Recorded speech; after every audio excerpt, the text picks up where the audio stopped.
yet another beautiful book, The Conquest of Happiness. And in this book, there is a chapter.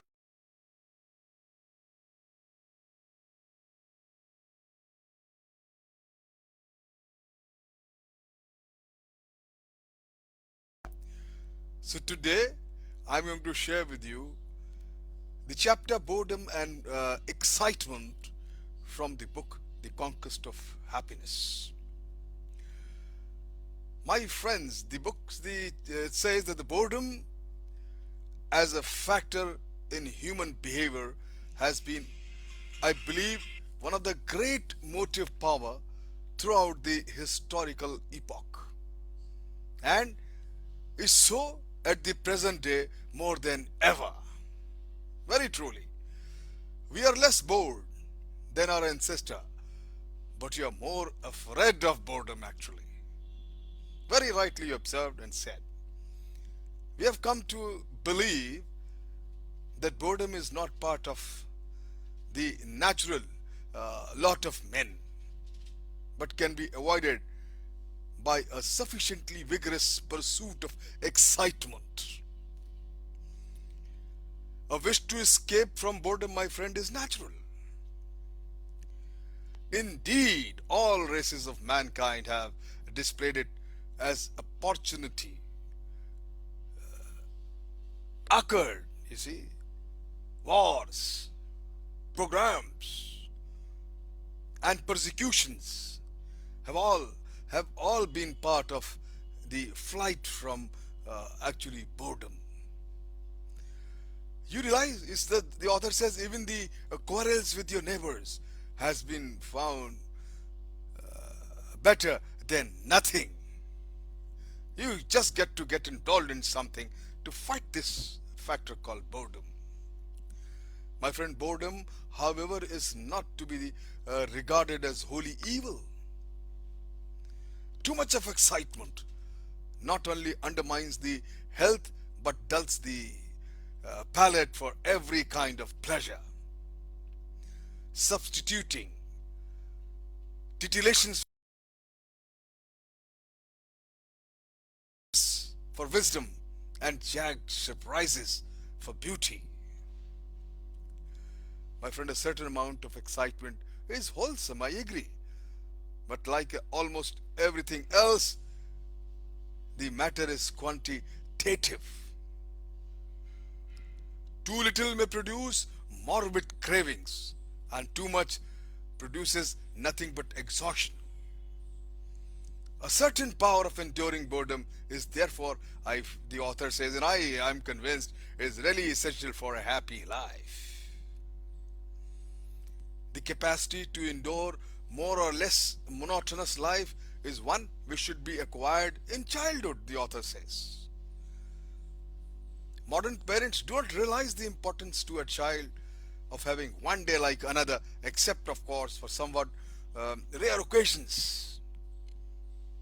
The pleasures of childhood should be, in the main, be such as the child extracts from the environment by means of some effort and inventiveness. Pleasures which are exciting and at the same time involves no physical exertions, such as sitting all the whole day in a social media, watching serials, playing games, watching TV, becoming a couch potato. They should occur very rarely, and very less amount of time should be devoted to this passive excitement of pleasures. A child develops best, the author says, when like a young plant he is left undisturbed in the same soil. Very right observation. Too much travel, he says. Too great a variety of impressions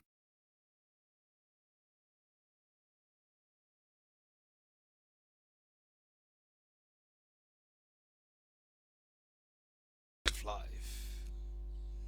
A boy or young constructive purpose will endure voluntarily a great deal of boredom if he finds that it is necessary, by the way. But constructive purposes do not easily form themselves in a boy's mind. If he is living a life of distractions and dissipations, for in the case, his thoughts will always be directed towards the next pleasure rather than the distant achievement. There is no end to such pleasures.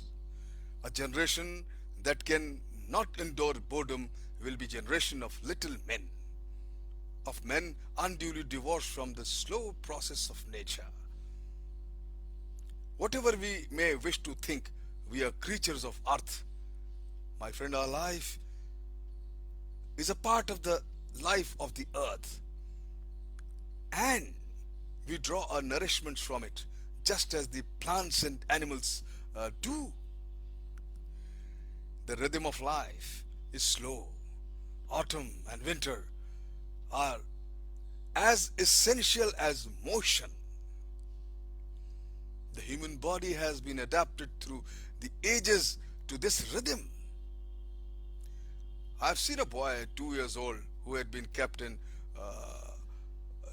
a city, taken out for the first time to walk in a green lawn, a green on the earth. It was a winter season and everything was wet and a little moisturous. To the adult eye, there was nothing to cause delight, but in the boy was, boy was a spring up, a string ecstasy. He knelt on the wet ground and put his face in the grass and gave utterances to half-articulate cries of delight. The joy that he was experiencing was primitive, simple, and certainly massive. My friend, the organic need that was being satisfied is so profound that those in whom it is starved are seldom completely sane. Many pleasures of which we may take gambling as a good example, have in them no element of this contact with earth. Such pleasures in the instant when they cease leave a man feeling dusty and dissatisfied, hungry for he knows not what. Those on the other hand that bring us into the contact with the life of the earth have something in them profoundly satisfying when they cease. You try and play a basketball game or a hockey or something where you got to sweat, a table tennis, where the courts are shorter and you got to sweat more. You just try play sometime. These players said 2 sets of 1 set of tennis. You see, you will realize what I am telling you.